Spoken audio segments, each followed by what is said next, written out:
शीतल की सहेली प्रिया जब से मायके आई थी रोए ही जा रही थी।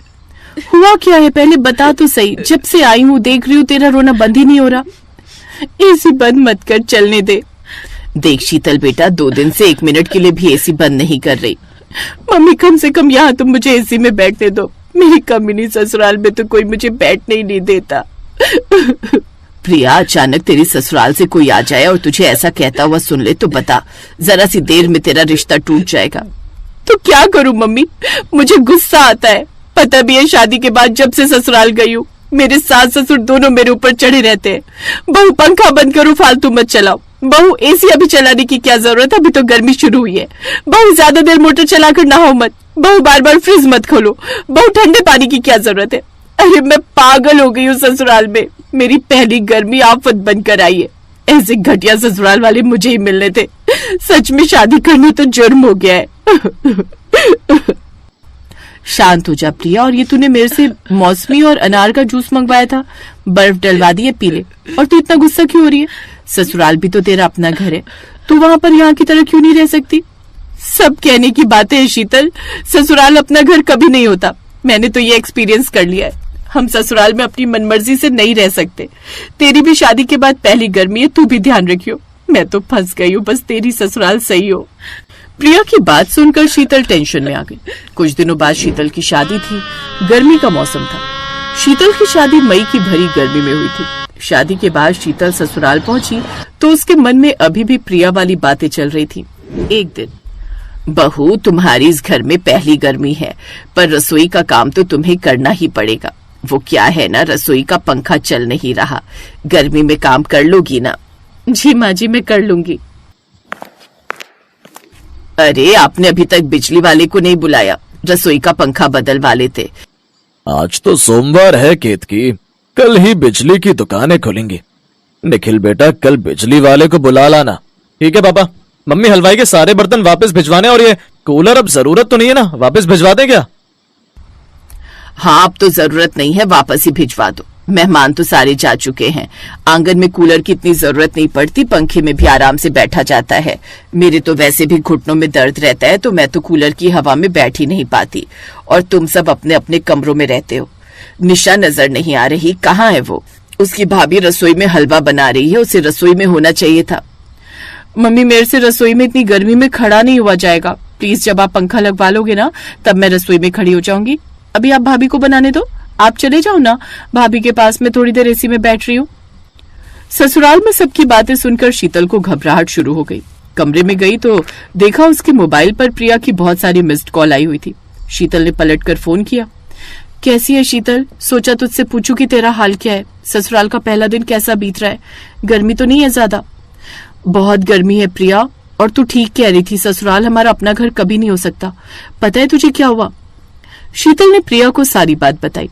देखा बच्चू, मैंने तुझे पहले ही कहा था, ये ससुराल वाले बहुत ही कमीने टाइप के होते हैं। देख लियो, कल भी रसोई में पंखा लगाने के लिए कोई बिजली वाला नहीं आने वाला। सब उनके नाटक होते हैं। शादी के टाइम पर ही रसोई का पंखा खराब होना था। अरे कई सालों से खराब होगा और तुझे बोल रहे होंगे कि अभी खराब हुआ है। अभी तो तू देखती जा, क्या क्या तुझे देखना पड़ेगा। अभी तो गर्मी की शुरुआत हुई है, 3-4 महीने और गर्मी रहेगी। मुझे ही देख ले, सुबह से पंखे में बैठी हूँ जो मर मर कर चल रहा है। अच्छा सुन, मुझे पानी की बोतलें भरनी है, फ्रिज में एक भी बोतल नहीं है पानी की। माँ जी गुस्सा करेंगी। प्रिया फोन रख देती है। सब लोग शीतल के हाथ का बना हलवा खाते हैं। इतनी देर में बड़ी वाली ननद जो शादीशुदा थी वो वापस आ जाती है। अरे सुजाता दीदी, मैं तो आपको रेलवे स्टेशन छोड़कर आया था, आप वापस कैसे आ गए? पता नहीं, रास्ते में कोई खराबी हो गई है, इसीलिए आए ही नहीं। अब इतने घंटे वेट करने से तो अच्छा था कि हम घर ही आ जाए। और फिर जब टिकट देखी तो दूसरी टिकट अगले हफ्ते मिल रही है, तब तक हमें यहीं रहना पड़ेगा, क्या करें? ट्रेन कैंसिल हो गई है, अगले हफ्ते की ट्रेन मिली है। हाँ तो अच्छी बात है दामाद जी, कभी कभी तो आप लोग आते हो। मैं तो सुबह ही कह रही थी सुजाता से कि बहू की पहली रसोई है, 1-2 दिन रुक कर चले जाना। आप सब बहू के कमरे में ही बैठ जाओ, मैं वहां का एसी चला देती हूँ। शीतल ने देखा कि उसकी सास ने तुरंत उसके कमरे का एसी चला दिया।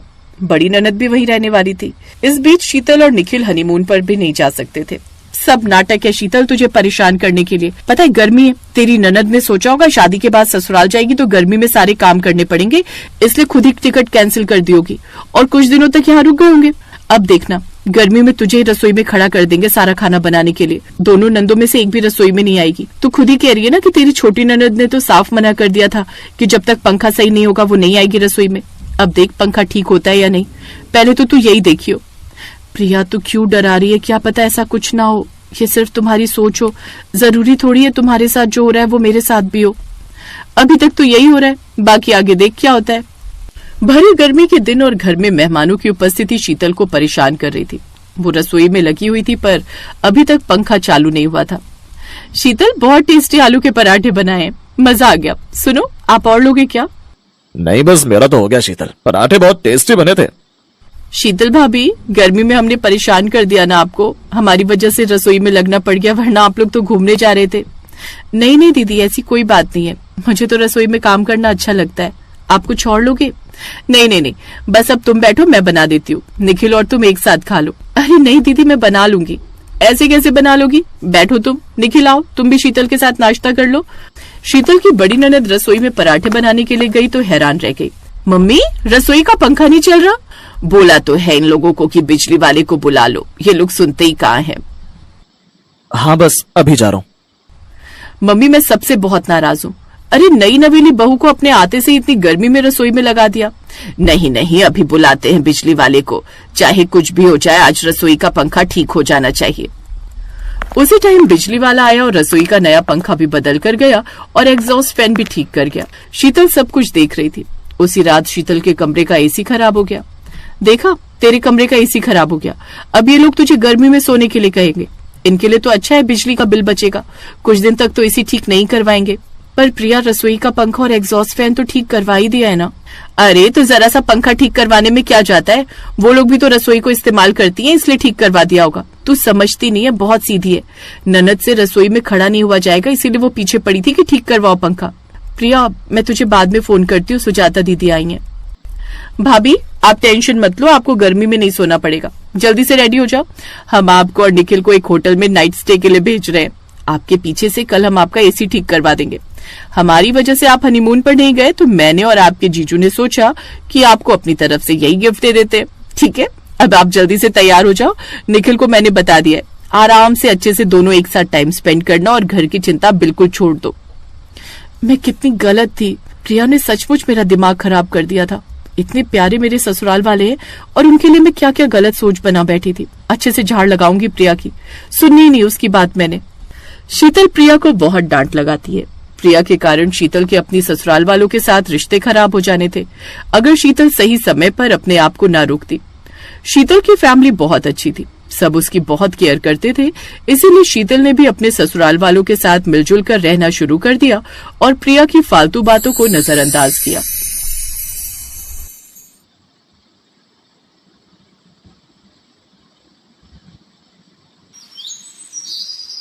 अरे रोशनी कहाँ है तू, जल्दी इधर आ।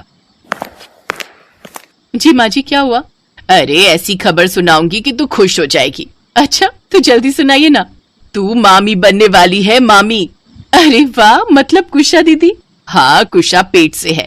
चल अब जल्दी से हलवा बना दे, भगवान को भोग लगाना है। जी माँ जी बस अभी बना कर लाई। ये कहानी है रोशनी और उसकी ननद कुशा की। रोशनी सरला के बेटे केशव की पत्नी थी और कुशा उसकी ननद। केशव बहुत ही मेहनती था, धीरे धीरे वो तरक्की करने लगा, जबकि कुशा का ससुराल इतने पैसे वाला नहीं था। कुशा के प्रेग्नेंट होने की खबर से सरला बहुत खुश थी। फिर उसी शाम रोशनी और केशव के कमरे में। रोशनी तुमने सुना ना? हाँ सुना मैंने। कितनी बड़ी बात है ना, हम मामा मामी बनने वाले हैं। इसमें क्या बड़ी बात है? अच्छा मुझे सोने दो, अब बहुत नींद आ रही है। ये कहकर रोशनी ने खुद पर रजाई तानी और दूसरी तरफ करवट लेकर सो गई। उधर रोशनी के ऐसे व्यवहार से केशव बहुत हैरान था, लेकिन इस खुशी के मौके पर वो रोशनी से बहस नहीं करना चाहता था। फिर अगली सुबह, रोशनी केशव जल्दी चलो भाई, दोपहर होने को आ गई। माँ मैं तो कब से तैयार हूँ, ये रोशनी ही देर कर रही है। हाँ हाँ चलो, अब मैं भी तैयार हूँ, अब थोड़ा टाइम तो लगेगा ना, सब कुछ मुझे ही करना है तो। इसके बाद सरला, केशव और रोशनी ऑटो में बैठकर कुशा के घर की तरफ चल पड़ी। कुशा का घर ज्यादा बड़ा नहीं था और पुराना था। और फिर माँ भैया भाभी कैसे हो आप लोग? हम बहुत अच्छे हैं, पर अब तुझे खूब अच्छे से रहना है। अब बहुत बहुत मुबारक हो बेटी। थैंक यू माँ। आप लोग बैठो ना, इधर इधर बैठो। कुशा ने सभी को बेड पर बिठाया और फिर सभी के लिए पानी लेकर आई। जिस वक्त कुशा पानी ला रही थी उस वक्त सरला और रोशनी उस छोटे से कमरे को बड़े गौर से देख रहे थे। कुशा, यहाँ तो तुझे बहुत दिक्कत होती होगी। नहीं, सर्दी में तो नहीं होती, पर हाँ गर्मियों में थोड़ी परेशानी हो ही जाती है। पर तुम लोगों ने अपना पुश्तैनी मकान क्यों बेच दिया? वो तो इससे कहीं बेहतर था। भैया, वो असल में ससुर जी ने कभी कर्ज लिया था किसी से, बस उसी को पटाने के चक्कर में वो मकान बेचकर ये छोटा मकान खरीदना पड़ा। अब ये सब छोड़िए, खाना तैयार है। और भाभी, आप इतनी चुप क्यों हैं? सब ठीक तो है ना? हाँ हाँ कुशा दीदी, सब ठीक है। अब मैं आपकी कुछ मदद कराऊं क्या? अरे कैसी बातें कर रही हो भाभी, अभी मुझे कोई दिक्कत नहीं है। अभी तो कुछ महीने आराम से काम कर ही सकती हो। खाने के बाद कुशा को ढेर सारे उपहार देकर सरला, केशव और रोशनी के साथ अपने घर वापस लौट आई। सरला और केशव कुशा के लिए बहुत परेशान थे, लेकिन रोशनी के चेहरे पर कुशा के लिए कोई चिंता नहीं दिखाई दे रही थी। ऐसे ही वक्त बीतता गया और फिर भयंकर गर्मी पड़ने लगी। तभी एक दिन, माँ कहाँ हो? क्या हो गया? कितनी देर से चिल्ला रहा है? देखो माँ, अब तुम्हें गर्मी से परेशान होने की जरूरत नहीं है। मैं एसी ले आया हूँ। हे भगवान, ये तो बहुत महंगा होता है ना। कितने पैसे खर्च कर दिए तूने? चिंता मत करो माँ, मैंने ये किश्तों पर लिया है। अब आराम से मेरी माँ एसी में बैठकर टीवी देखेगी। जुग जुग जिए मेरा बेटा।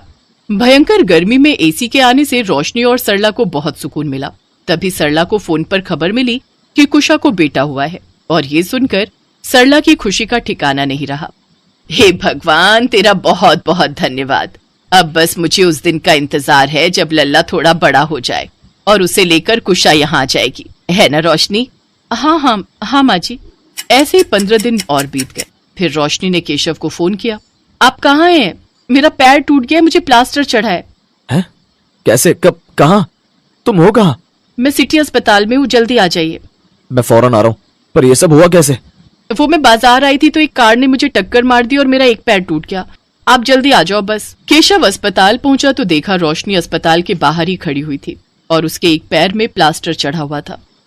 केशव ऑटो से उसे लेकर घर पहुंचा, जहां उसकी हालत देखकर उसकी सास सरला भी परेशान हो गई। हे भगवान, ये क्या हो गया? जो होना था वो तो हो गया माँ जी, पर चिंता इस बात की है कि अब घर का काम कौन करेगा। अरे पगली, घर के काम की चिंता छोड़, तू अपना ख्याल रख, मैं करूंगी सारा काम। केशव रोशनी को सहारा देकर कमरे में ले गया। अच्छा सुनो, मेरे मन में एक बात थी। हाँ कहो ना। देखो, माँ जी के बस का तो है नहीं घर का सारा काम करना, तो क्यों ना कुशा दीदी को बुला ले। अच्छा, और उसका छोटा सा बच्चा, उसे छोड़कर वो तुम्हारे घर के काम करेगी? अरे कुछ काम माँ जी कर लेंगे और कुछ कुशा दीदी, बाकी आप भी थोड़ा हाथ बटा देना। हे भगवान, अगर इस महीने मेरा एसी पर खर्चा नहीं हुआ होता तो मैं कोई काम वाली ढूंढ लेता। अरे कह तो रही हूँ कुशा दीदी को बुला लो, आप फालतू में ही टेंशन ले रहे हो। केशव ऐसी हालत में कुशा को घर के काम करने के लिए बुलाना नहीं चाहता था, पर वो भी मजबूर था। उसने जैसे ही कुशा को फोन पर रोशनी की चोट के बारे में जानकारी दी तो कुशा अगले ही दिन अपने छोटे से बच्चे को लेकर मायके चली आई। और फिर, भाभी आप बिल्कुल चिंता मत करो, मैं आ गई हूँ ना, मैं सब संभाल लूंगी। सॉरी कुशा दीदी, आपको मेरी वजह से परेशान होना पड़ रहा है, पर मैं भी क्या करूँ अब माँ जी से। अरे कहा ना भाभी, आप फिक्र मत करो, मैं सब देख लूंगी। कुशा ने आते ही घर का काम संभाल लिया। वो खाना बनाने रसोई में चली गई और उसका छोटा सा बेटा अपनी मामी की गोद में खेलने लगा। कुशा को काम करते देख सरला चिढ़ रही थी, लेकिन वो कुछ कर भी तो नहीं सकती थी। उस रात वो सभी हॉल में एसी में सोए। बड़े दिनों बाद कुशा और उसके बच्चे को चैन की नींद आई। अगली सुबह जब कुशा काम करने उठी तो उसने देखा कि रसोई में सारे बर्तन पहले से धुले पड़े थे, यहाँ तक कि घर में झाड़ू पोछा भी हो चुका था।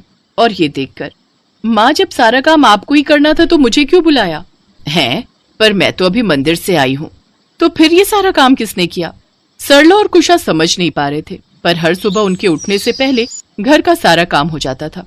पहले तो उन्हें लगा कि ये सब केशव कर रहा है, लेकिन फिर जब एक दिन उसने भी इनकार कर दिया तो सच जानने के लिए एक रात दोनों माँ बेटी ने जागने का फैसला किया।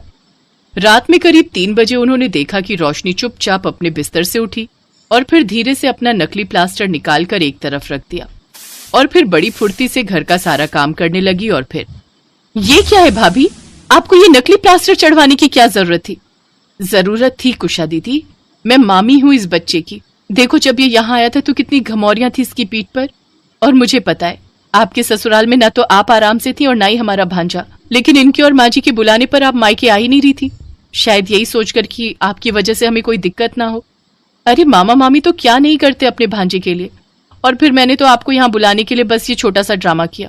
सच बताइए, अगर मैं ये सब ना करती तो क्या आप इतनी जल्दी आ जाती?